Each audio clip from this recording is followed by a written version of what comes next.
자, 여기 이제 그 95페이지 펴보세요. 11번 문제. 자, 그 11번 문제는 어떤 문제냐면 그 조선 정근대, 그러니까 정근대 시대 때의 그 농업 정책과 관련된 내용이에요. 전반적인. 예. 그래서 가는 이제 딱 보면 고대 시대와 관련된 내용이고요. 그다음에 나는 이제 농사 직설이니까 시기적으로 볼 때는 조선 전기 때 관련된 내용이죠. 그다음에 이제 다시기는 이제 그 여기 딱 보면 비변사 등록 영조 때 내용이니까 조선 후기 때 내용이라는 걸 이제 알 수가 있죠. 자, 그러면 가와 나시기 때 시시한 건농정책 경제적 배경과 내용을 쓰시오.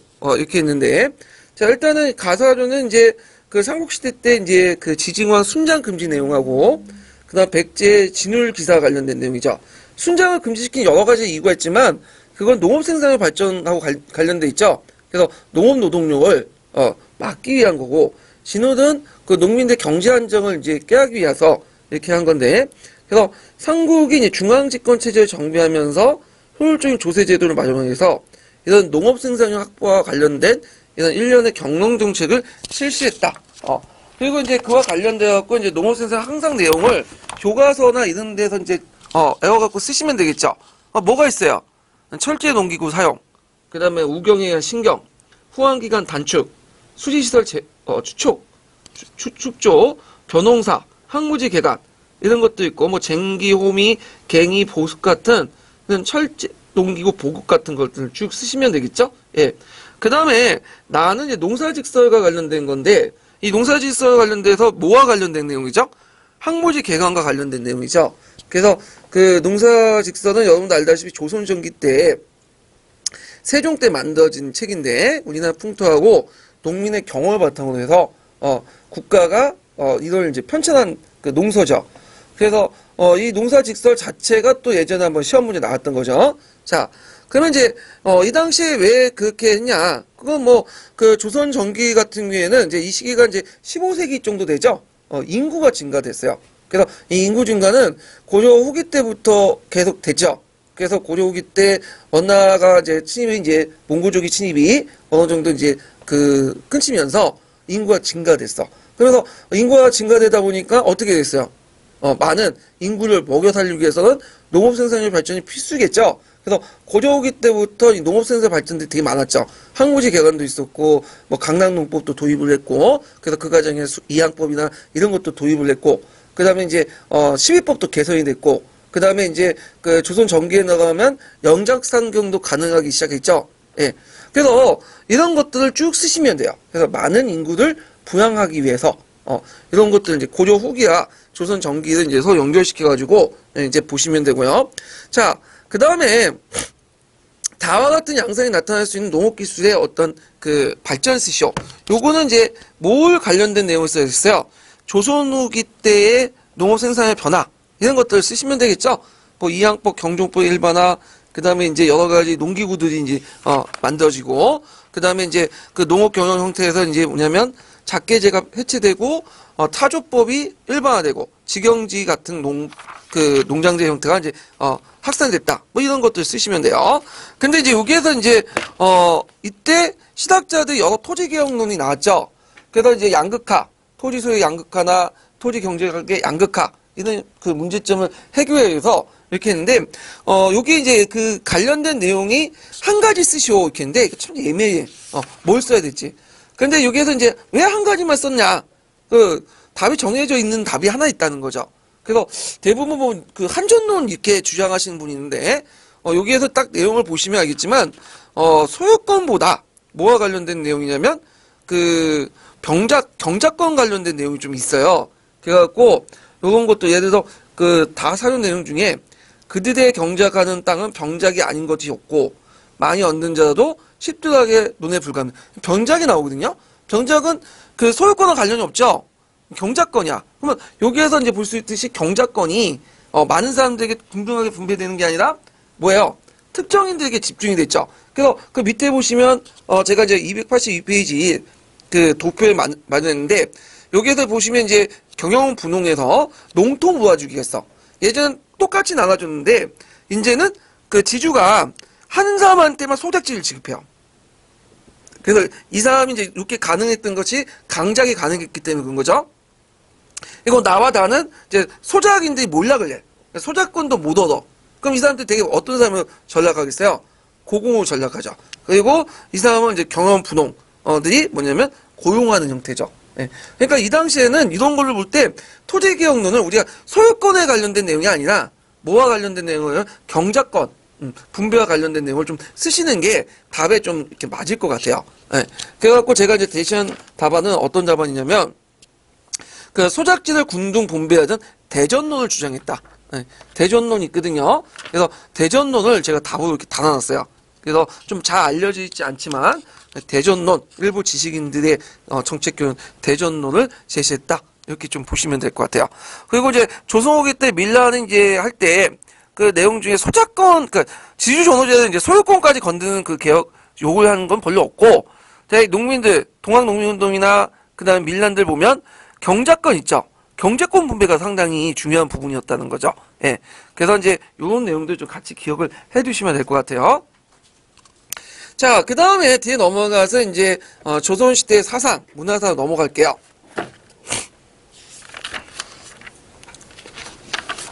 자, 조선시대 사상사는 좀 성리학하고 관련돼갖고 이제 문제가 나오죠.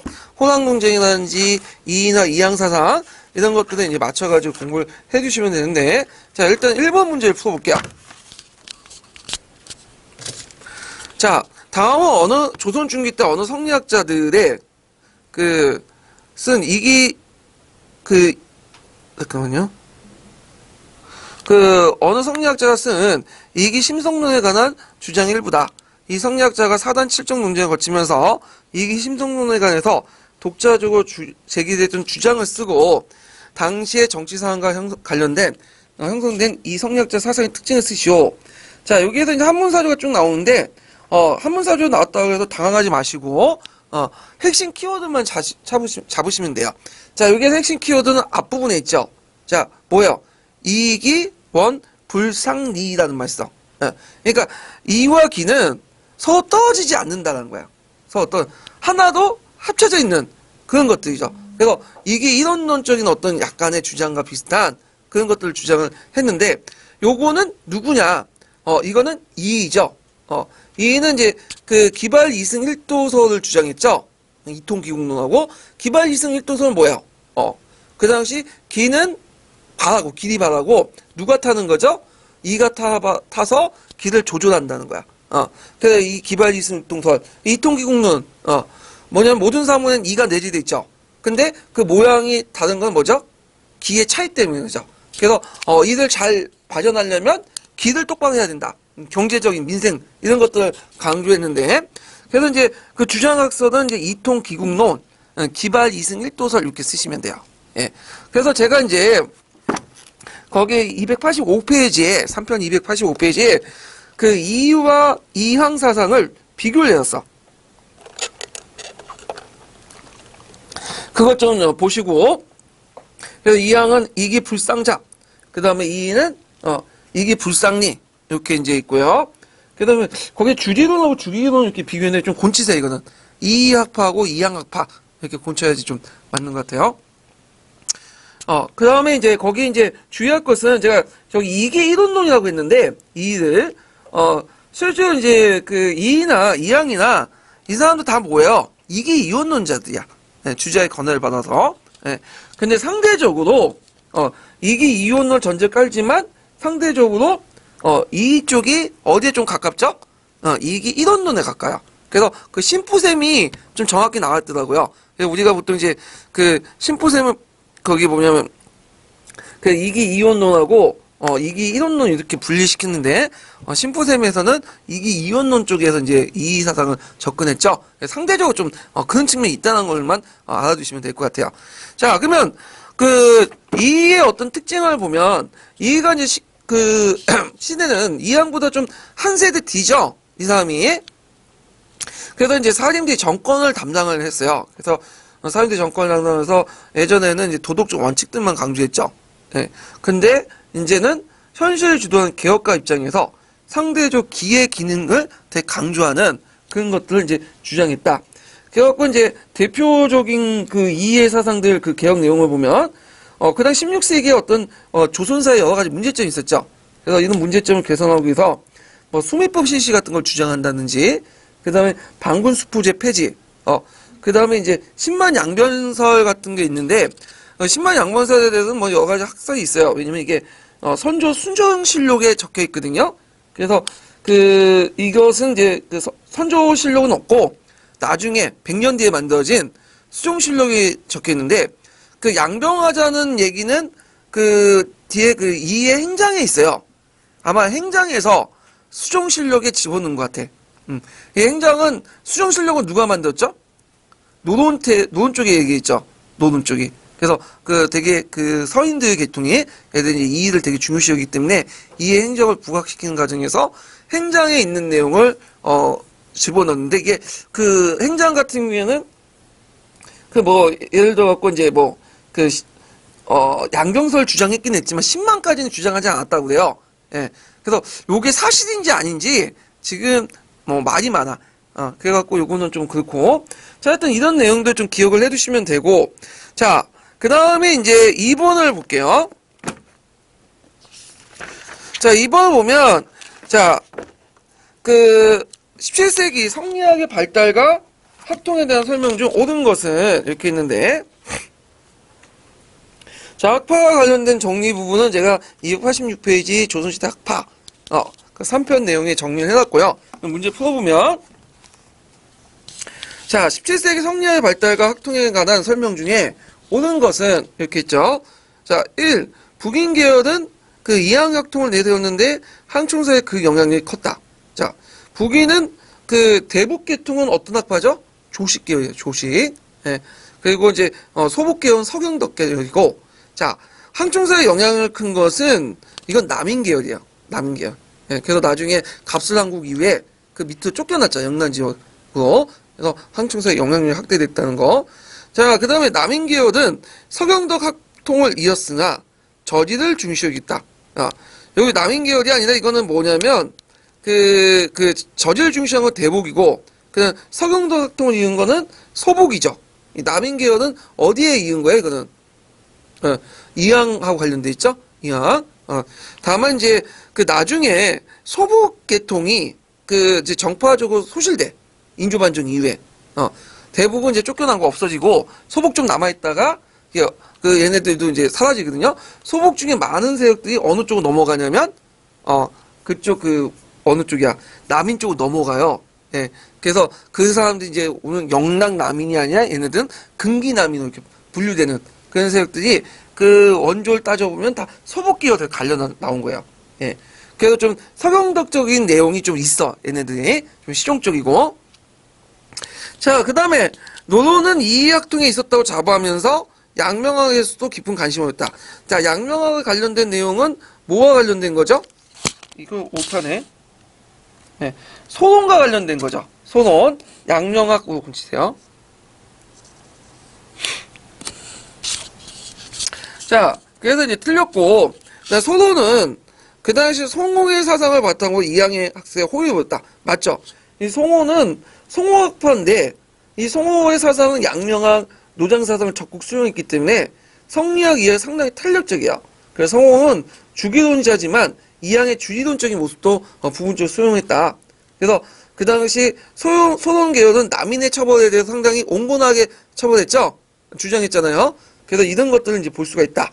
그래서 나중에 이 같은 주기론자인 이의가 이제 송호의 비판을 받게 되니까 그 송호의 비판에 자극을 받아갖고 이의가 이의 보편성을 강조하는 뭘 강조하냐면 이통기국론을 이렇게 또 제시했죠. 자, 그래서 이렇게 해서 한번 성리학의 발달과 학통 부분에 대해서 좀 얘기를 했고요. 자, 그 다음에 뒤도 넘어가고 3번을 볼게요. 3번. 자, 이거는 이제 18세기 노동학계에 일어난 무슨 논쟁이냐면 호락 논쟁이야. 호락 논쟁.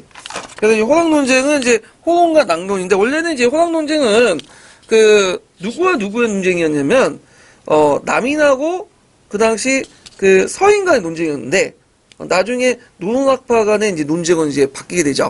그래서 경기도 노론을 낙론이라고 하고요.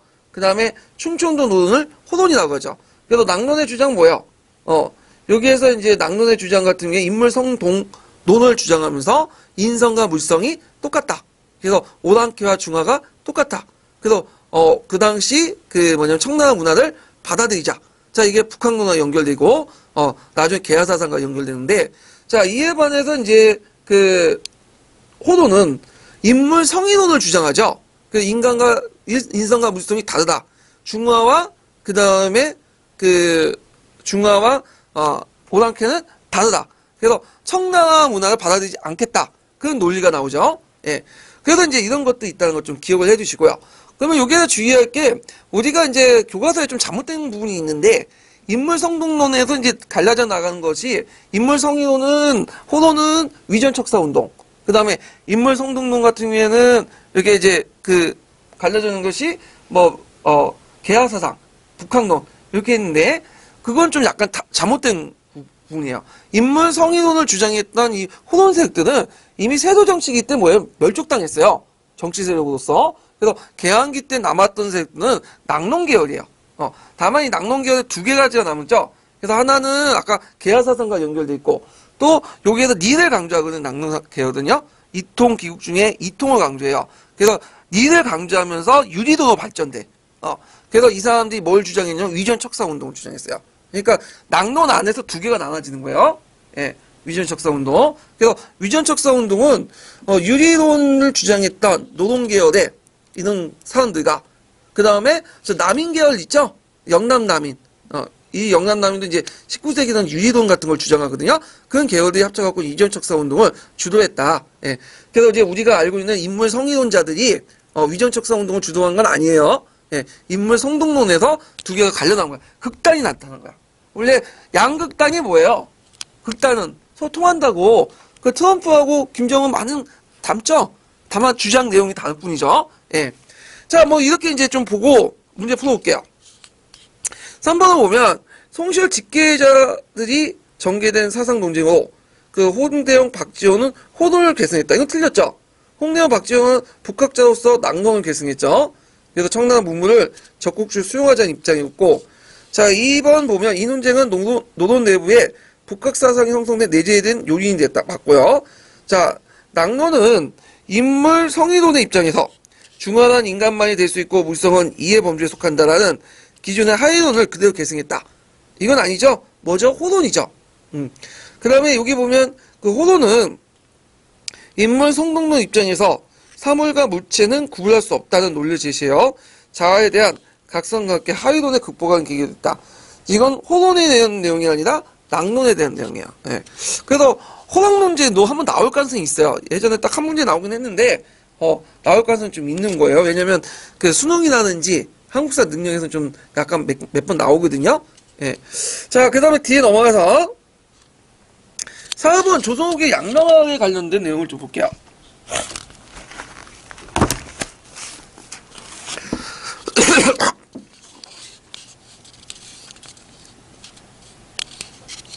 자, 조선후기 양명에 대한 설명으로 받은 것은, 자, 이익의 제자에 의해서 성호합파가 형성됐다. 요건 이익의 제자와 성호합파 관련 건 양명하고 상관없는 거죠. 예. 그 다음 2번을 보면 정제도가 존원이나 만물지에서 서서 양명의 책에 세웠다. 맞죠? 그래서 정제도는 이제 여러분들 알다시피 강학파의 대표적인 사람이죠. 네, 그래가지고 있고, 당시에 신학적으로 이단으로 몰린 걸 꼬리에 전혀 관심이 없다. 여기에서 이제 핵심 건 전혀야. 교육학에서 한 전혀, 절대 이런 말 쓰지 못하게 돼 있죠. 다 오답이야. 예. 그래서 전혀가 아니라 꺼려했지만 일부 관심이 있기 때문에 양명학이 형성된 거죠. 예. 그 다음에 4번을 보면 정치적으로 소외됐던 경기도 남인계열의 학자들이 한 게 아니라 이 사람들은 되게 소론계통이나 종친세력이에요. 남인계통은 근기남인계열이죠. 이 사람들은. 그래서 중상주의자들이죠. 이 사람들.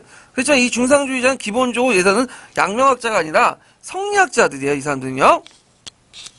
자, 그래서 있고, 그 다음 5번 문제를 볼게요. 5번. 5번은 이제 시닥에 관련된 내용인데, 시닥의 학문적인 어떤 경향을 대해서 물어보고 있죠. 그래서 보면, 간념적 시닥, 사문의 관찰을 위해서 사변적 구별적인 방식을 중시 여겼다. 아니죠. 시닥이라는 것은 성의사학적인 것보다는 실증적이고, 현실적인 문제에 관심이 있어요. 예. 그 다음 2번 보면, 간념적 차원에서 머물고 있는 의소를 가학적 경향을 띠게 돼. 맞죠?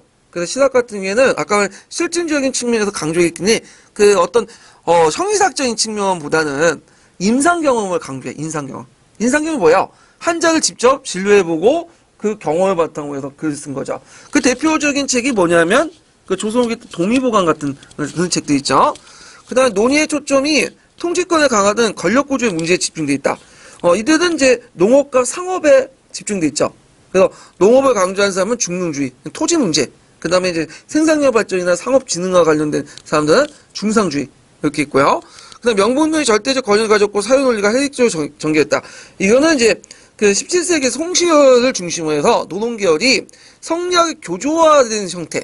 그러니까 그 뭐냐면 교조화라는 것이 뭐예요?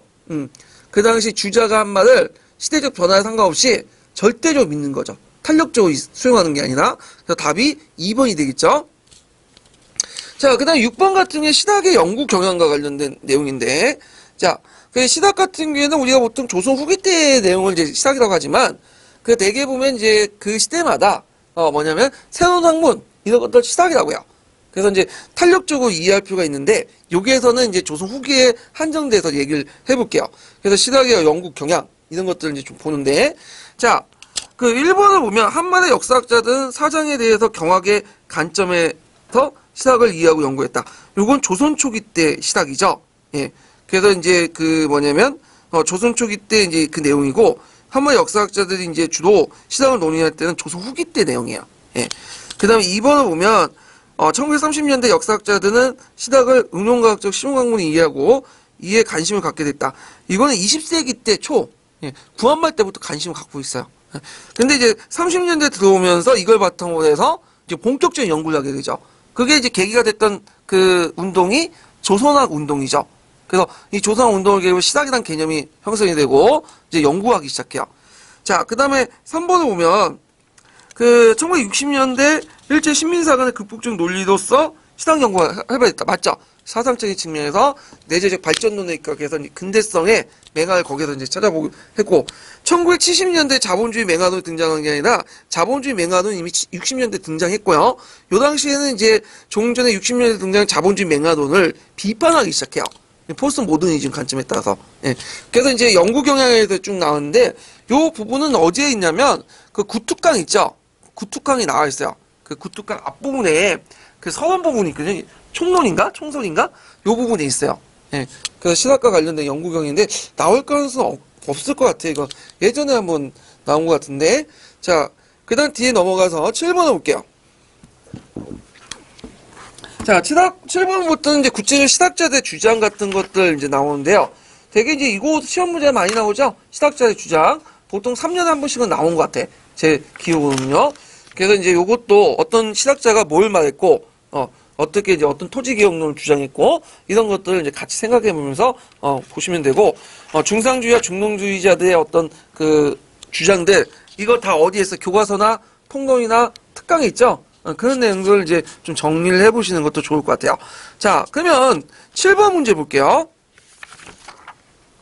복의 시닥자의 주장이다. 공통점이라는 것을 할 수 있는 것은, 자, 여기 보면 토지를 전제로 국가가 완전한 소유권을 발동하여 농민 장적 1인당 1경의 토지를 분경하도록 한다. 자, 이거는 유영원의 무슨 준이에요? 군전론이죠? 그 다음에 한 가오의 토지 면적을 제한하고 제한된 영업적 외에 농토는 무제한 자유로운 매매를 허용한다. 이건 이게 한전제도. 한전제.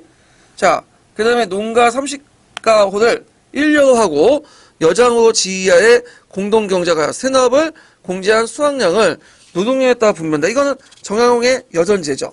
예. 그러면 요 중농주의자도 유영원, 정양원 이 같은 사람들, 그래서 중농주의자들은 공통된 생각은 말이야. 토지 개혁을 내세웠고 자연농민을 육성하자는 거죠. 예. 그래서 답이 1번이 되겠죠. 그래서 있고, 다만 이제 거기 3번 같은 경우에는 지주존의제를 바탕으로 해갖고, 뭐 이제, 농어센서를 여기 항상을 한 것은 뭐냐면 중상주의자죠. 물론 이거 그대로 볼 수는 없지만, 지주존의제를 인정하는 과정에서 농어생산의 개발, 학대, 이런 것을 주장한 것은 중상주의자 얘기고요. 그 다음 8번을 보죠. 8번은 유영원의 주장을 이제, 굿쇼, 이런 내용인데, 유영원은 뭘 주장했죠? 네. 준전제를 주장했죠. 그래서 그 유명한 반개 속에서 이제 고대 정정제의 정신을 살려서 토지 국유제 아래 농민들 하여금 토지에 균등하게 점유하고 하자는 균중제를 실시했는데, 농가 1호당 1경의 토지를 분배하고 4경에는 한 명의 군인과 3명의 보인이 나오도 하는 그 병농 일치제를 주장했고요. 그리고 선비들에게도 뭘 줘야 돼? 선비 관리들에게도 땅을 주자. 그래서 산홍일치를 또 주장했죠. 그래서 이런 것들. 그래서 이제 신분을 좀 약간 신분제를 비판했지만 신분제도 인정하는 그런 모습들 이제 보이게 되고, 그 다음에 예전에 그 유형원 나온 거 하나 있죠.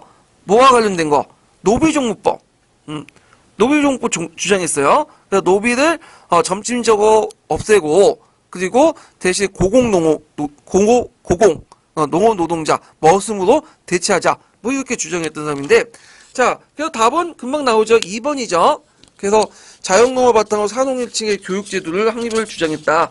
이거 좀 쓰시면 되고, 자, 상업적인 농업 중심의 중심으로 농업 구조를 개편한 사람은 누구냐면 정약용이라는 사람이야. 정약용은 특징이 뭐냐면 중농주의자지만 그 안에는 중상주의적 요소도 되게 많아요. 이 사람이.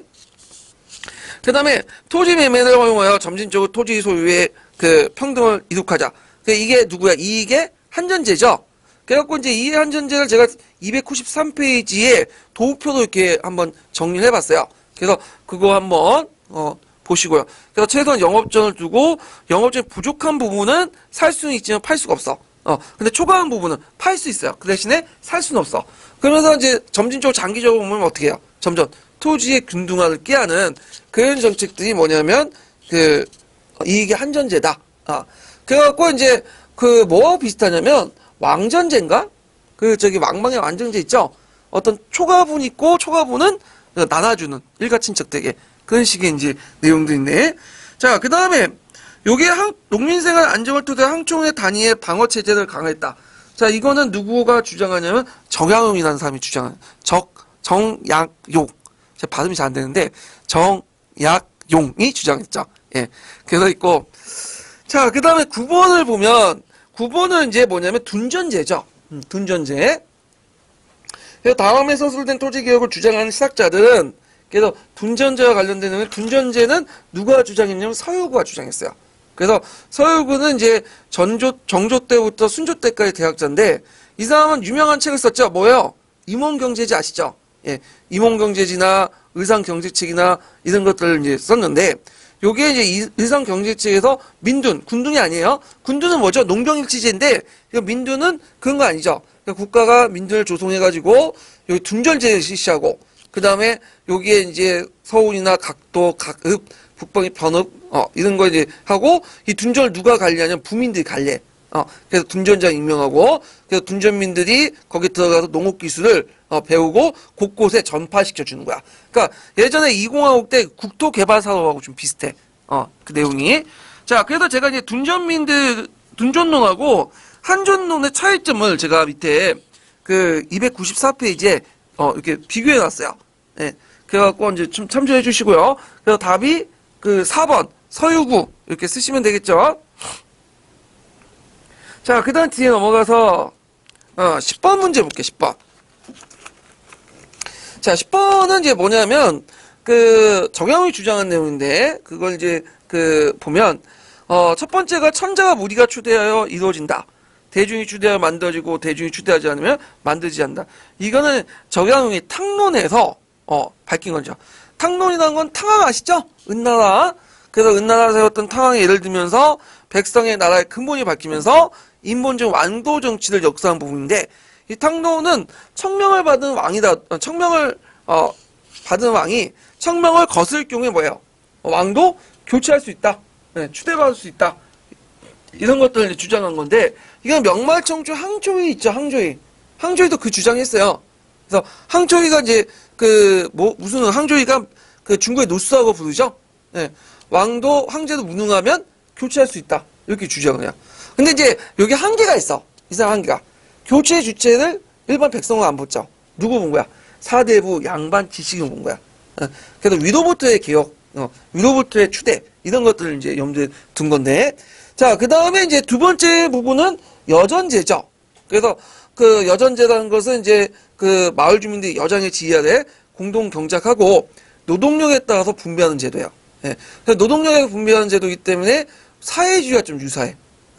공산주의와 사회주의의 차이점 중에 사회주의는 뭐야?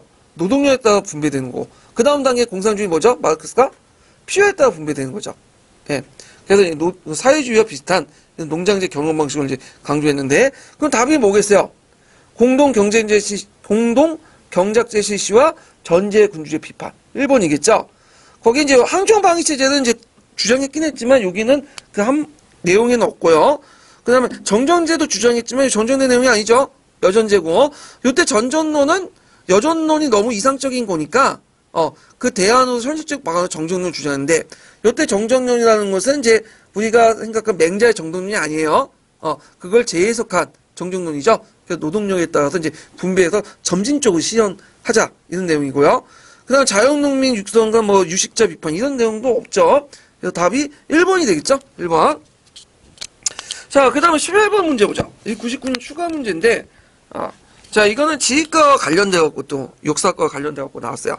그래서 이제 여기 내용을 보면 각 지역의 예를 보면 영남 아이들은 백합점을 모르고 강동아 백성들은 아가이를 쳐서 장을 대신 쓰고 그래서 서북 사람은 강과 그 다음에 그 감자의 맛을 모른다. 이렇게 이제 했는데 그것은 어떤 문제 때문에요? 지역 간의 유통이 잘 안 되기 때문이죠. 상품 유통이. 왜 상품 유통이 안 될까요? 일단 도로가 잘 구비가 돼 있지 않아. 수송하기도 어려워. 그러니까 그러니까 도로도 잘 정비돼 있지 않고 운송수단도 잘 마련돼 있지 않죠. 특히 운송수단이 상당히 미비했는데 왜 미비했냐? 자, 그 당시 우리나라 조선 초기 때는 이제 그 말 같은 거 있죠, 말. 예전에 말을 운송수단 사용했는데 말을 이제 명나라에서 막 요구하니까 아예 말 생산을 군마만 제외하고는 생산 못하도록 했어. 그러다 보니까 사람들이 이제 말이나 손을 끄는 수레보다는 뭘 사용한 거야? 지게나 이런 걸 사용했죠. 그러니까 지게도 운반할 수 있는 부분은 어디예요? 근거리밖에 안 되잖아. 가마나 이런 것들. 그래서 원거리 수단은 있어요. 배로 운반하면 되는데 배에서 이걸 내려가지고 소비지까지 이동하는 것이 없었다는 거. 예전에 뭘로 이동했죠? 마차나 수레를 이용했잖아요. 근데 그런 것이 없이 그걸 짊어지고 지게로 운반하는 거 도저히 있을 수 없는 거죠. 그러다 보니까 어떻게 돼요? 물자 유통의 교주가 잘 안 됐다. 그래서 이걸 비판한 거야. 그래서 이제 뭘 사용하자? 자, 중국처럼 수레를 사용하자 이렇게 주장을 한 거죠. 그래서 이제 여기서 보면 이제 11-1번 문제 보면 윗글에 강조하고 있는 내용을 봐. 박지원이 톡한 시사파가 주장한 내용은 뭐야? 상호지능, 기술혁신, 청라 통상가, 그 다음에 수레나 성박 같은 걸 이용하자. 이런 것들 이제 주장했죠. 11-2번하고 11-3번은 그냥 보시면 돼요, 그냥. 요거는 지휘과, 실사과와 관련된 문제야. 이게 융합형 문제로 예전에 한번 시험 문제 나왔던 거거든요. 그래서 이렇게 있고요. 그 다음에 뒤에 넘어가서 12번 문제 볼게요. 12번 문제. 자, 이거는 조선 후기 때 분당 정치의 폐해와 지휘존의 모순으로 정치 경제 개혁을 요구되었다. 아래 사를 보고 물음에 답하시오. 그래서 이제 전론에 있는 내용인데 정론은 정약용이 쓴 거죠. 그래서 정약용이 전론에서 뭘 주장했어요? 여전제를 주장했잖아요. 그래서 이제 이렇게 했는데 자, 위 사료 내용을 주장한 사람은 누구인지 쓰고 누군지 써요. 정약용을 쓰면 되죠. 그 다음에 이러한 경제적 모순을 극복하기 위해서 유영원, 이희, 정약용, 그 다음 박지원이 제기한 개혁안과 그 특징을 7줄 인을 쓰시오. 이건 이들이 주장한 뭘 쓰면 돼요? 토지개혁안을 쓰시면 되겠죠? 그래서 이제 유영 같은 사람은 군전제를 주장했고 이희는 한전제를 주장했고 정약용은 정정제 또는 여전론을 주장했고 박지원은 한전제. 이희는 뭐 하한선이고 박지원은 상한선 이렇게 이제 주장을 했죠. 예. 그래갖고 이런 내용들 쭉 쓰시면 돼요. 근데 이런 문제들은 요즘에 시험 안 나오죠. 그래서 해당하는 학자들만 딱 나와가지고 물어볼 수 있어. 시험적으로. 예. 그래서 이런 것들 기억을 해주시면 되고요. 그 다음에 뒤에 넘어가서 13번 문제 볼게요. 13번.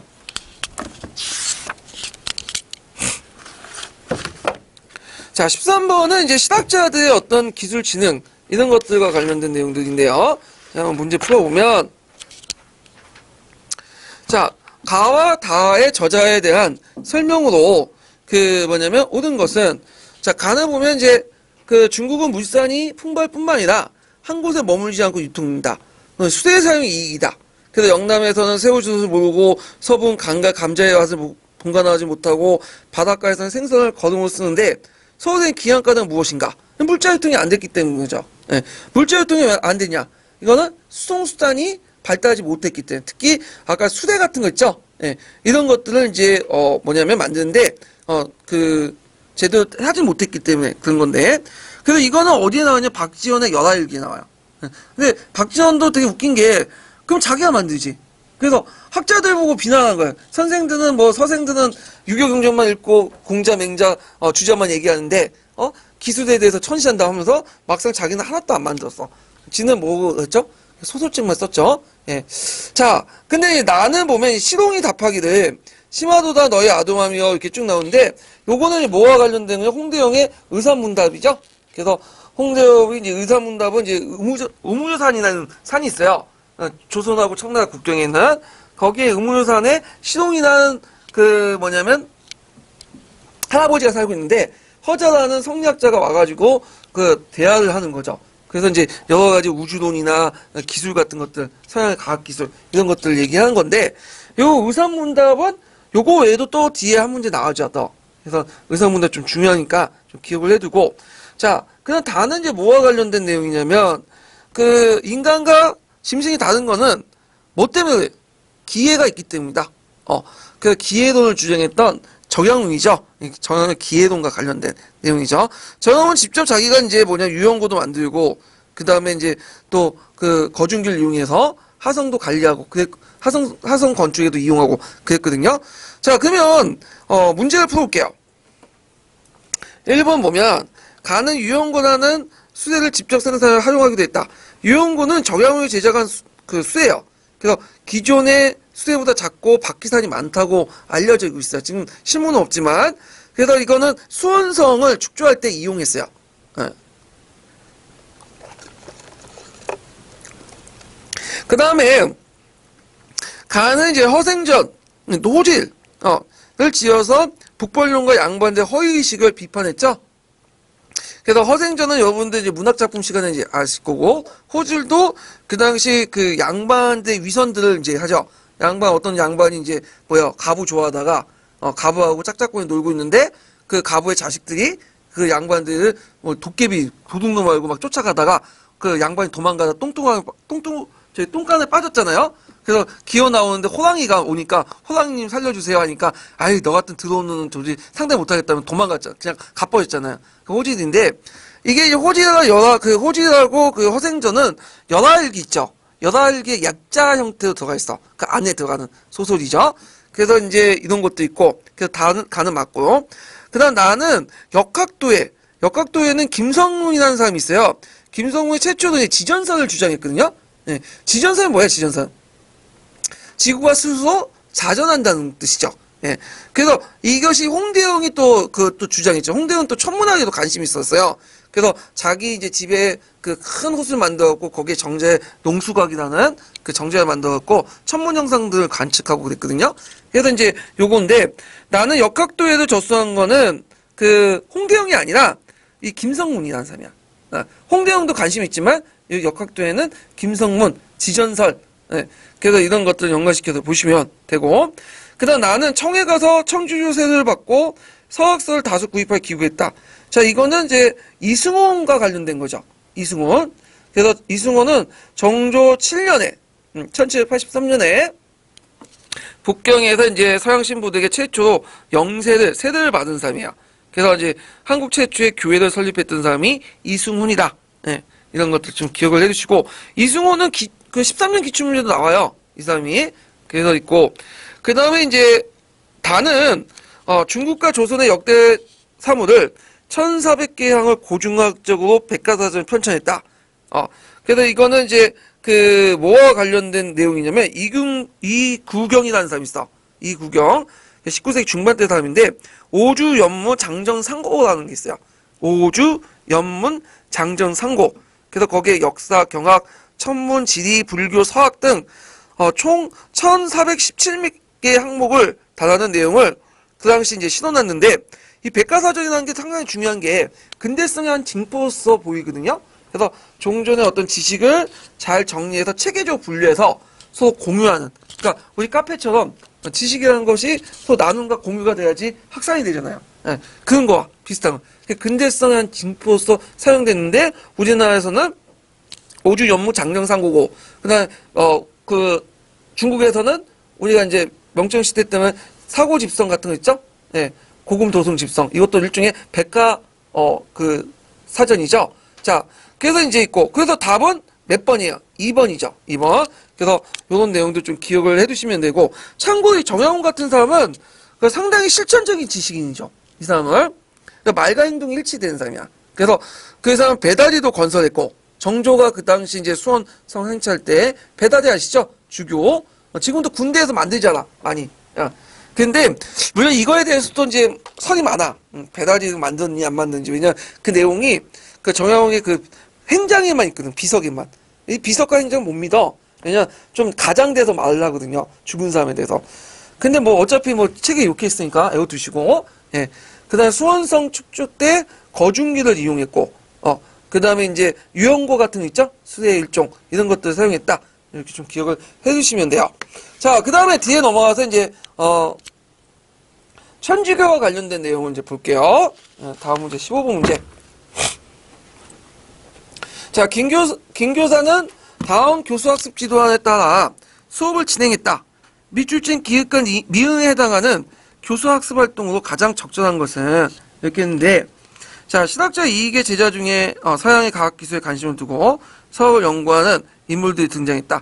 이거는 그 신학을 이제 연구했던 이익은 그 성화파라고 하죠. 그 제자들을. 성화파는 크게 좌파, 우파가 있어요. 좌파는 그러니까 성리학자지만 신학자 그 서양의 문화, 그 다음에 천주교에 대해 호의적인 사람들이죠. 대표적인 사람이 정약용이죠. 그래서 이걸 이제 이게 성호 좌파라고 하고요. 우파들은 좀 성리학적이면서 서양의 학문을 거부하는, 기독교에 대해 되게 부정적으로 보는 그런 사람도 있는데, 이걸 성호 우파 대표적인 사람이 요번에도 시험 문제 나온 안정복 같은 사람들. 그래서 이익의 삼한정통론 이런 것들을 계승한 사람들이죠. 여기에서는 이제 정약용과 관련된 내용이고요. 그 다음 천주교 신학으로 이제 수용된 인물을 저수하고, 베이징의 정식 교인의 인물, 시내밖에 등등등 있는데 한번 문제 풀어보죠. 자, 먼저 이제 그 기억을 보면, 자, 요게 이제 그 성호 우파, 좌파와 관련된 내용인데, 대표적인 인물로서, 유몽인과 이수광이 있다. 아니죠. 이 유몽인과 이수광은, 이 사람은 이제 그 전에 있었던 사람이야. 그러니까 유몽인 같은 사람은 이제 16세기 중반에서 17세기 초반대 사람이고요. 이수광 같은 경우에는 이 사람도 마찬가지로 16세기 중후반에서 17세기 초반에까지 살았던 사람인데, 그러니까 이익이 살았던 시대보다 전에 있었던 사람이에요. 신학자의 성구로 이제 판단하고 있죠. 그래서 이제 유몽인 같은 어유다담으로 이제 유명하죠. 천주교 교리와 기존의 유불도의 어떤 차이점을 논하였고요. 그 다음에 이제 이수광은 지복유술 아시죠? 이 지복유술에는 천주교를 소개했고, 이런 내용도 있고요. 그래서 요거는 전에 있었기 때문에 틀렸고, 그 다음에 2번을 볼게요. 자, 안정복의 동사 강목에서 서학 내용을 발제해 보여줬다. 동사 강목은 역사책이죠. 그리고 안정복은 서학에 대해서 별로 안 좋아했어요, 이 사람은. 그래서 이거는 이제 어디와 관련된 거냐? 안정복의 청호문답이라는 내용이 있어요. 그래서 그게 부정적으로 비판했는데, 거기 이제 천주교는 후세의 청당 지옥순을 믿게 하여 현실의 고통을 엮어 현실 금수의 세계를 생각하고 세속사를 무시한다. 강하게 비판했죠. 이익도 비판했어. 이익도 천주교에 대해서 그렇게 안 좋아해요. 그러니까 이익 같은 경우에는 서학은 받아들이는데, 서양의 과학기술은 받아들이는데, 이 천주교는 되게 비판적이었어요. 예. 그래서 있고, 그 다음에 이제 3번을 보면, 베이징에서 정식 고인이 된 인물이 기국하여 천주교 교회를 처음으로 성립했다. 김대건 중 내용인데, 김대건은 이제 조선의 최초의 신부가 됐죠. 그런데 김대건이 아니라 이거는 아까 설명한 건 누구예요?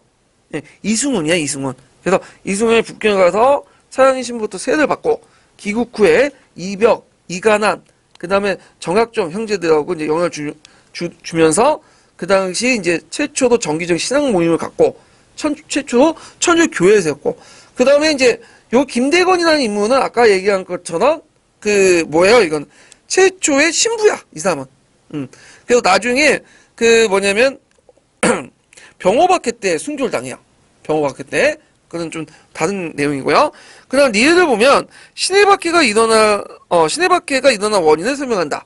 자, 여기에 보면 이제 그 신의 박해는 이제 언제 때 일어났냐면 영조 때 일어났죠. 영조 때. 네. 그래갖고 보통 이제 그 신의 박해 영조, 그다음에 그 신유 박해는 순조, 기해 박해는 현종, 그다음 병인 박해는 고종 때 4대 박해 있잖아요. 예. 되게 있는데 신의 박해 여러분들 알다시피 전북 진산이었던 윤진충이라는 사람이 그 신주 소가 걸렸어. 조선시대 신주는 상당히 대단한 거죠. 조상의 신을 모신 거죠. 정신을, 혼을 모시는 건데 그걸 소각한 거야. 그러니까 이제 윤진철이 소각하면서 뭐라고 얘기하냐면 그 술과 음식을 차려놓고 천주교에서는 우상 숭배, 그러니까 금지하기 때문에 제사를 거부하고 그래서 이 당시 조상의 숭배를 되게 중요시 여겼던 그 조선사에 큰 충격을 줬죠. 근데 그 정조가 이 사건을 확대시키진 않았어요. 그래서 이제 그 보통 이제 남인들을 이제 뭐냐면 처벌하려고 하겠지만 그 당시 노론들은 주로 이제 그 문제를 익힌 사람들만 처형을 시키고 뭐냐면 끝났죠. 네. 그래서 큰 파장은 두지 않았다. 그래서 이제 큰 파장을 준 건 순조 때 일어난 무슨 박해요? 신유박해죠. 그래서 이 신유박해 때 많은 그 남인들 측, 그러니까 특히 시파트들 막 그 천주교 엮어가지고 처형시켰어. 그리고 기양을 벌였죠. 그래서 그때 남인계현, 이승훈, 이강한, 정약존, 그 다음에 이 사람들 처형됐고, 그 다음 정약전하고 정약용은 그 기양 갔었잖아요. 예. 그래서 그 기양 간 게 상당히 좋은 게 뭐냐면, 장시간 기양 간 동안 그 사람들이 가만히 있었던 게 아니죠. 뭐예요? 책을 썼잖아. 정약종은 어디로 갔어요? 흑산도. 그래서 흑산도에서 와서 무엇을 썼죠? 자선어부. 그래서 정약종은 흑산도라고 부르지 않고 자산도라고 불렸거든, 그걸. 그래서 자산어부를 썼고. 정영훈은 저기 강진에 가갖고 뭐죠? 할 일이 없으니까 한 20년 동안 책을 만들었죠. 그래서 거대한 여유당 정선을 만들었죠. 물론 혼자 쓴 건 아니고 그 제자들하고 같이 했다고 하는데 만약 그때 밖에 안 받고 그냥 있었으면 지금 이런 많은 문집들이 남아있지는 않았겠죠. 예. 자, 그래서 이제 이런 것들 이제 있고. 자, 그러면 여기에서 이제 얘기하는 그 뭐냐면 순조 때 안동김씨 세력들이 남인을 탄압했다. 이건 틀렸죠. 안동김씨 세력들은 시파예요, 벽파예요, 일단. 이 사람들은 시파죠. 그래서 천주교에 대해서 상당히 호의적인 사람들이야. 근데 되게 이제 그 세도정기 때 그 천주교 박해 일어날 때 보면 누가 집권할 때 일어났냐면 벽파들이 집권할 때 일어났어요. 예. 그래서 이 벽파들이 집권할 때 그 천주교를 이용해갖고 누굴 탄압하기 위해서 시파 세력들을 탄압하게 일으켰죠. 그래서 요거는 좀 사실과 맞지가 않아요. 자, 그 다음에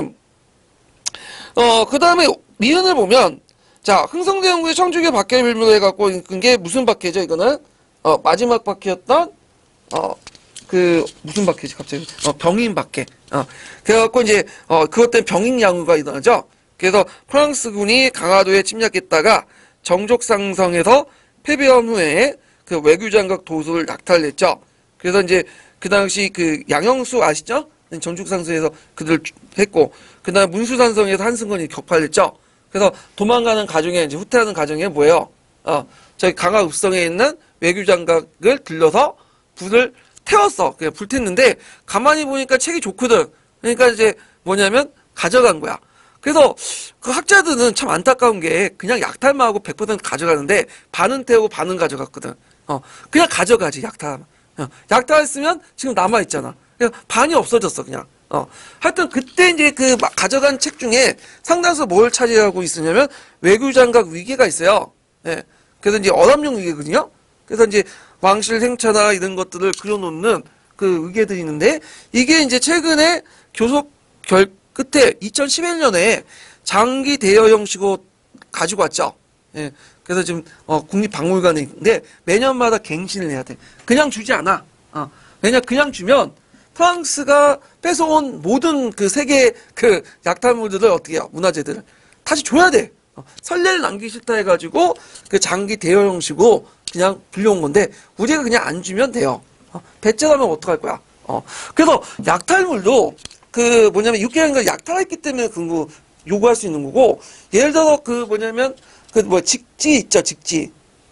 직지 같은 경우에는 그 프랑스에 있어 지금. 그럼 우리가 요구할 수가 없어요. 왜 요구할 수 없을까 이거는? 프랑스 대리대 공사가 돈을 주고 샀거든 그. 합법적으로 가져간 거야. 그래서 약탈물은 우리가 반환을 요구할 수 있지만 직지같이 합법적으로 이제 뭐냐면 가져간 것은 요구할 수가 없어요. 근데 이제 가만히 생각해도 모든 문화재가 우리나라에 있을 필요는 없겠죠. 왜냐면 외국에 있으면 이게 일종의 뭐가 되는 거야? 우리나라를 알려주는 이제 외교관 역할을 하는 거잖아요. 우리 문화나. 그래서 이런 측면에 또 긍정적인 역할도 할 수가 있어요. 예. 자, 뭐 이런 것들 좀 보시면 되고. 자, 그 다음에 뒤에 넘어가서 16번 문제, 16번 문제인가? 아니, 16번 문제 볼게요.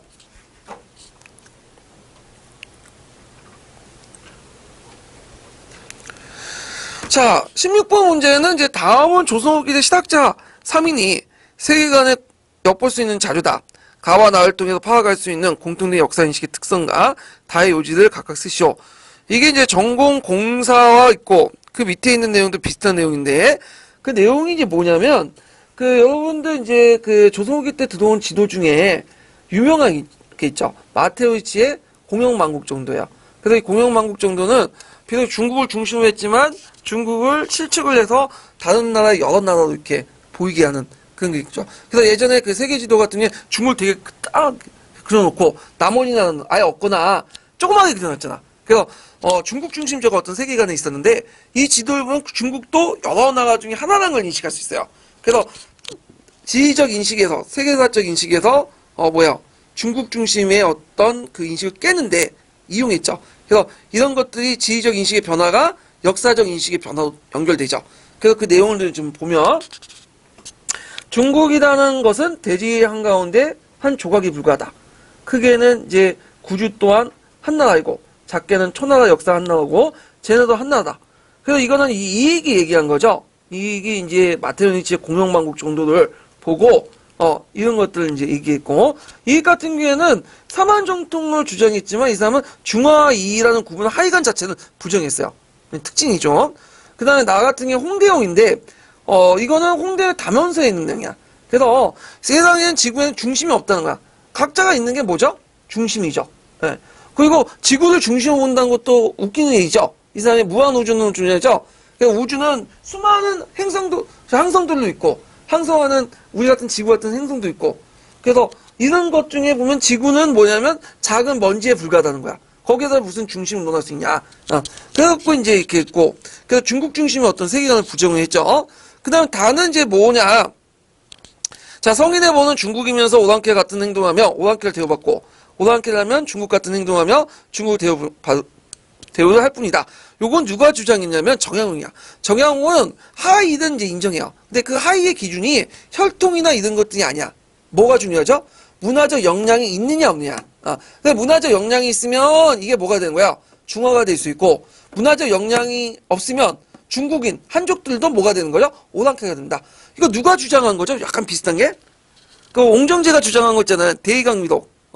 대의강미록이 뭐잖아요. 그 중국인들이 왜 중하냐? 문화지대에 있기 때문이다. 그렇지만 오랑캐 태어나도 뭐냐면 자기가 문화적 역량이 있고 인이 예지를 알면 뭐가 될 수 있나? 중화가 될 수 있고, 인이 예지를 모르면 뭐가 돼? 오랑캐가 될 수 있다. 아주 적절한 말이죠. 지금 중국 애들은 뭐예요? 짱깨들. 되게 더러운 꼴 다 하잖아. 세계적으로 막, 침 뱉고 막 문화적 약사하고 그런 게 그 뭐냐면 중화라고 볼 수 없죠? 뭐야? 오랑캐야. 얘네들은. 우리는 뭐야? 우리도 좀 약간 중화와 오랑캐가 섞여 있는데, 제가 그래도 일본 애들이 좀 약간 예의는 있을 것 같아. 일본 애들은 내 딱 보니까 개인적으로 상당히 예의가 바라요, 얘네들은. 상당히. 근데 집단적으로 딱 모이면 뭐야? 오랑캐가 되는 거야. 참, 속성이 참 약간 이상해, 얘들은. 우리나라는 중간에 섞여 있는데, 자, 뭐 이렇게 이제 볼 수가 있고. 자, 그러면, 이 특성은 우리나라의 어떤 공통된 특성을 쓰라니까. 우리나라의 어떤 역사의 어떤 독창성을 인정하고 중국 중심의 세계를 부정했다. 다의 요지는 뭐야? 중화의 오랑캐 구분은 지역이 아니라, 혈통이나 지역이 아니라 뭐다? 정치와 도의와 정치를 어떻게 잘하냐. 도의를 성리학적인 어떤 가치를 잘 습득하냐 이런 것들을 뒀죠. 그래서 요거 좀 기억을 해두시면 되고요. 자, 그 다음에 16번, 17번 연관된 문제예요. 그래서 다음에 공통적으로 파악할 수 있는 세계관 특징을 조선 중기간의 세계관과 연결시켜서 보시겠는데, 자, 조선 중기는 이제 그 전의 세계관은 특징이 뭐냐면 지구의 모습을 어떻게 생각하냐면 천원지방이라고 생각했어. 천원지방은 뭐냐면 하늘은 둥글고 땅은 네모나다 이런 뜻이야. 네, 생각. 그리고 그 중심은 누가 있다고 했죠? 중국이 제일 큰 나라고 중국이 중심이다 이렇게 생각해. 이건 뭐죠? 하늘은 이렇게 둥글고 세계관이 돼요. 여기 땅은 네모나다. 이거 중심은 누가 있다? 중국이 있다는 거야. 중국. 이게 천원지방의 어떤 세계관인데, 그래서 이제 그 항구단 아시죠? 그 사진에 보시면 항구단 지붕이 뭐야? 둥글고 네모나게 표시돼 있잖아. 천하를 상징하는 거야. 예. 그래서 이제 있고, 그 다음에 이제 우리가 상평통보도 일종의 천원지방을 상징화시키죠. 그래서 둥글고 그 안에 네모난 거 있죠.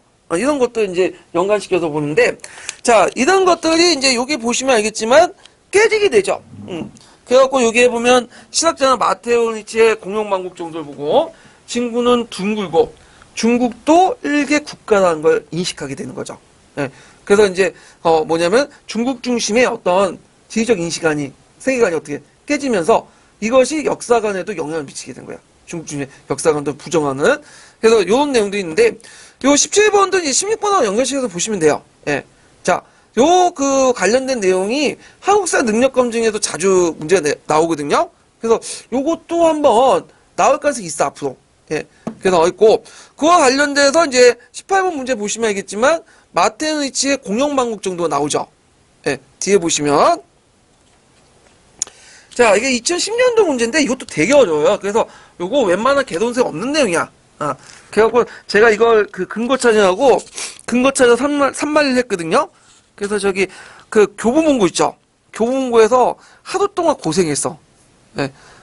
그래서 그 마테오 니체와 관련된 책들 다 뒤져보면서 그래서 엄마 찾아 산말리처럼 근거 찾아 산말을 했죠.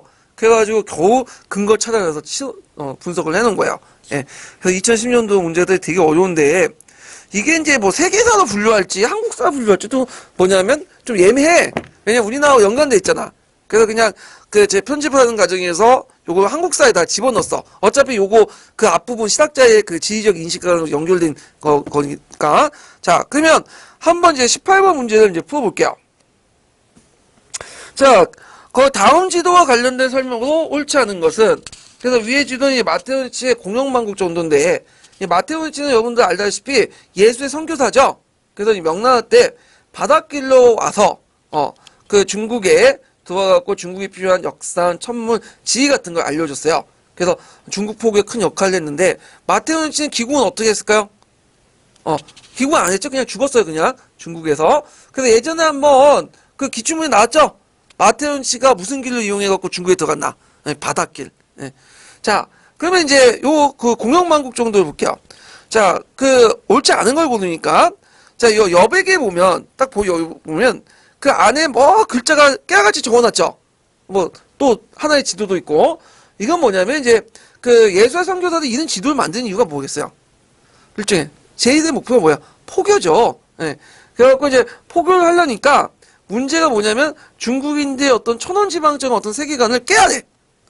그래서 이 깨기 위해서 뭐냐면 그 세계지를 만든 거야. 근데 그렇다고 해서 너무 노골적으로 얘기하면 좀 그러니까 중국인들 자존심을 살려줬죠. 일단은 중국은 어디로 본 거야? 중앙으로 해놓고는 실측으로 해갖고 여러 나라도 똑같이 그려놨잖아요. 예. 그래놓고는 이제 뭐라고 얘기하면 거기 밑에다 뭐라고 적었냐면 그 여백엔 지명과 그 어떤 지명 해당 지역의 특징, 이제 지리지죠. 그 다음에 지구 구형선을 또 한문으로 적어놨어. 그래갖고 그 뭐냐면 종전의 중국적 세계관과 타협하면서도 그 중국 중심의 세계관을 깬 거야. 그래서 중국적 세계관은 뭐겠어요? 천원지방이잖아요. 구형선이 아니죠? 예. 그래서 이제 중국을 중심으로 했지만, 나름대로, 이렇게 중국인들의 감정을 건드리지 않으면서도 이렇게 세계의 여러 모습도 보여주면서 중국인들 스스로 깨닫도록 이렇게 만든 거야. 그래서 이런 것들을 여기에 여백에다가 적어놨다. 이런 것도 좀 기억을 해두시면 되고. 자, 그 다음에 2번을 보면 알렌이 직방위기를 근거로 편찬했다. 자, 마테오 메디치가 1602년에 공영만국전도를 제작했어요. 예. 그래서 이제 있는데 직방위기는 1623년에 항주에서 알렌이 신부라는 그 사람이 펴낸 세계 지휘서야. 그러니까 시기적으로 안 맞죠. 예. 직방위기를 근거한 게 아니라 오히려 이제 인간관계 성립되지 못하겠지만 공영만국전도를 모방했다고 볼 수가 있어요. 예. 근데 이런 거는 솔직히 말해서 맞히기가 힘들죠. 예. 직방위기는 나 처음 들어봤어 이거. 듣보잡이야. 그래서 요 관련된 그 뭐냐면 논문 쓰지 않는 이상은 절대 접할 수 없는 그런 내용이죠. 틀리라고 낸 것 같아 그냥 이거는. 자, 3번을 보면 당시 이제 중국인들을 너무 작게 그렸다고 비판했다. 중국이. 그래갖고 이제 중국을 중심으로 놓고 그랬지만 종전에 중국에 만들었던 세계 지도보다 중국의 크기가 상당히 적죠. 그러다 보니까 이제 그 마테오 메디치도 이제 황제에게 이 지도를 형성할 때 좀 겁났나 봐. 황제가 뭐라고 할까 봐. 다행히 황제는 관심이 없는 것 같아. 그냥 보고 끄떡끄떡하고 넘어갔다거든요. 근데 명나라 황제들이 좀 약간 그 앞에 그 영락제하고 홍무제제하고는 비리비리해. 그래서 별 관심 없이 그냥 넘어간 것 같아. 대부분 여자 끼고 놀고 그 정신 없었던 사람들이 그 명나라 황제들이잖아요. 자, 그렇게 있고 그 다음에 4번을 보면 그 조선과 중국에 관해서는 중국적 지식을 근거로 제작했다. 맞죠. 공영만국 전도를 이제 제작할 때 그 마테오 메디치는 이제 이지도라는 사람이 있어요. 그 도움을 받아갖고 이제 제작을 했는데 우리나라 같은 경우에는 이제 잘 모르니까 그 중국에 조그맣게 붙어있는 그 지역적으로 이렇게 표시했나 봐. 근데 이제 나중에 17세기 이게 나중에 조선 때 건너오죠. 그래서 17세 후반 때 그래서 숙종 때 요 우리나라 부분만 뭐냐면 따로 떼서 제작을 한 거야. 요 부분만. 그래갖고 이제 별도 조선에서 보완해가지고 유포한 건데 여기 지도는 보시면 이게 지도가 약간 흐릿흐릿해서 그런데 우리나라 있는 동 없는 동 하죠? 보이세요? 안 보이시나? 거의 안 보여. 일본은 좀 크게 그러는데 이거는 우리나라 있는 동 없는 동에 붙어 있어 그냥. 이거는 중국에 원래 있는 지도예요. 예. 근데 우리나라에 유포된 지도는 여기다가 판각을 더해가지고 덧붙인 거야. 우리나라 부분은. 예. 그래서 지금도 중국 애들 그냥 우리나라 무시하잖아. 예. 코장 패시해갖고 뭐 하면서. 예. 그런데 이런 것들이 정통이 그대로 남았다는 건 뭐 그런 건데. 자, 그래서 핵을 가져야 돼요. 예. 내가 핵무기를 되게 좋아하는데 핵을 가지면 중국이나 그 소련 우리나라를 무시할 수 없어. 러시아가. 북한도 우리 무시하잖아. 그냥. 예. 자, 그 다음에 5번을 보면 불교적 세계관과 유교적 세계관을 변화시키는 의도가 담고 있다. 이거 맞죠? 왜냐면 아까 이제 유교적 세계관은 어떤 거죠? 천원 지방적 세계관이고 그 중심은 중국이 있죠. 그 다음에 불교 세계관은 뭐냐면 불교에 보면 이제 세계 중심에 어디냐면 수미산이 있어요. 수미산의 큰 높이에 이제 뭐냐면 있고 이런 세계관을 가지고 있는데 이것도 깨는 거죠. 그러니까 정통적으로 중국인들이 가지고 있는 그 세계관을 깨면서 은근슬쩍 깨면서 뭘 하냐면 지구 구체 구체 청동설을 주장해요. 지구는 둥근데 이것이 지동설이 아니라 제기가 중심이고 태양이나 이런 나라들이 돈단 말이야. 이런 나라 그런 행성들이 돈단 말이에요. 그리고 은근슬쩍 그 중심은 누구로 두는 거죠? 이탈리아 노마로 두는 거야. 그러면서 이제 노마의 그 교황이 누구부터 하나님의 위임받아서 통치한다. 물론 은근슬쩍 든 거야. 너무 노골적으로 하면 중국의 반발들이 불러일으킬 수 있으니까 뭐 이런 것들. 그래서 1번하고 5번서 연결돼 있어요. 선교 필요성 때문에 이런 것들과 이제 보시면 될 것 같아요. 그래서 이런 거 마케팅 작업이죠 일종의. 그래서 요즘에도 많이 하죠. 그 학교에 가보면 이제 출근하면 그 학원들이 뭐 나눠주잖아. 물소금도 나눠주고 그다음에 그 더우면 여름 때는 뭐예요? 부채도 나눠주죠. 얘네들이 뭐 학생들을 위해서 나눠주는 거 아니죠. 더우니까 학생들 더우니까 부채 나눠주는 거 아니죠. 부채에 뭘 선전해? 거기 학원 선전한 똑같은 짓이에요. 그냥 그렇게 생각하시면 돼. 쉽게 이해되시겠죠? 그래서 포교용이 주요 목적이었다. 자, 그래서 이런 내용들 좀 기억을 해두시면 되고 답은 틀린 거니까 2번이다. 근데 제 생각에는 이런 문제는 안 나올 것 같아요. 이건 너무 어려워 이거는. 자, 그 다음에 조선시대 예술 부분을 볼게요. 자, 그래서 제가 잠깐 거기 305페이지 보면 18세기, 19세기 때 조선 지식인데 하이론과 벽사 정통 인식을 좀 정리를 했거든요. 요거 한번 정리를 해갖고 참조를 해주시고요. 그래서 뒤에 넘어가서 이제 조선시대 예술 볼게요. 예. 조선시대 예술에 관련된 것은 해화사는 지금까지 한 번 나왔나? 한 번 나왔어요. 그래서 나올 가능성은 없지만 해화사 관련된 부분을 제가 307페이지에 그 정리를 해놨어요. 예. 제가 정리해놓은 건 아니고 공무원에서 이제 뺏겨 쓴 거죠. 예. 발췌했는데 거기에 이제 17세기, 18세기 전기, 뭐 19세기 그 앞에 이제 15, 16세기 쭉 있죠. 특징들 좀 기억을 해두시면 될 것 같고요. 그러면 관련된 문제를 풀어볼게요. 자, 1번 조선시대 그림의 경향에 대해서 바르게 설명한 것은 이렇게 했는데, 자, 15세기에는 진치기가 발랄한 시대 분위기를 반영해서 사고운자 같은 뛰어난 화가들이 배출됐다. 자, 이거는 15세기와 관련된 내용이 아니라 16세기와 관련된 거야. 예, 16세기. 그래서 안견의 그 몽유동운도 이때 나왔죠. 그래서 16세기와 관련된 내용이다. 이렇게 좀 기억을 해두시면 16세기인가? 말을 잘못했네요. 제가 그 앞부분은 15세기인데 그거 맞아요. 사군자가 틀린 거야. 사군자. 예, 사군자는 16세기죠. 16세기. 예, 그래서 이제 사군자를 그린 건 16세기. 그래갖고 있고 그래갖고 이제 그때 대표적인 이제 그 사람들은 심사인당 같은 사람이 있어. 초충도 같은 것들 그리고 그래서 이제 있고 그래서 이제 16세기 같은 경우에는 자연 속의 서정적인 아름다움, 개성 있는 하풍, 선비들의 어떤 정신세계 이런 것들 표현 사군자를 그렸다는 거. 그래서 하원하우스는 이상제의 소화 보울도, 문인하우스는 심사인당의 초충도, 이함의 당견도 이런 것도 있고요. 15세기 같은 경우에는 강해안의 고상간수도, 그 다음에 몽유동운도 이런 것도 있죠. 예. 그래서 뒷부분이 좀 틀렸고.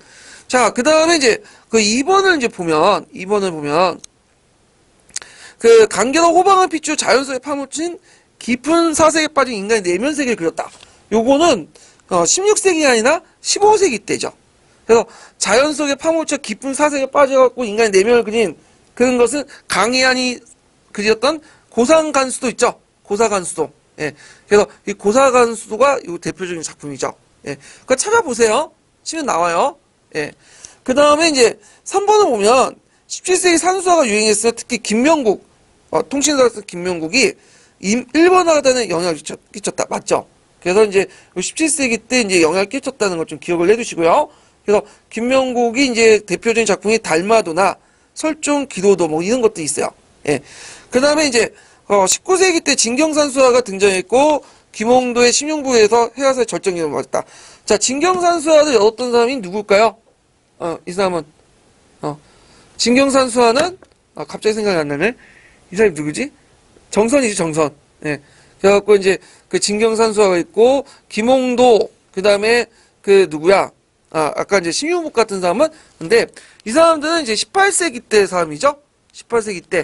그래서 정선 같은 경우에는 진경산수화인데 진경산수화는 종전의 산수화는 뭐예요? 간념적인 산수화죠. 중국의 어떤 모방 산수를 상상을 통해서 만든 건데 이 진경산수화는 우리나라의 어떤 산화를 보고 직접 그린 거야. 그래서 이제 조선 중화주의의 어떤 정통을 이은 그런 것들인데 그 정선이 대표적인 작품이 두 가지가 있죠. 이황상의 모습을 그린 이황제색도가 있고요. 그 다음에 또 금강정도. 또 하나가 압구정도가 있어. 압구정동. 압구정은 뭐 아시죠? 한 명의 뭐냐면 정자. 자, 그래서 이제 그 조선의 4대 화가로서 안견, 정선, 김홍도, 장승원 이렇게 두는데, 그 뒤에 이제 김홍도 같은 경우 있고, 김홍도는 이제 사경을 이제, 정선이 있고, 그다음 풍속 화가로서 김홍도가 있고요.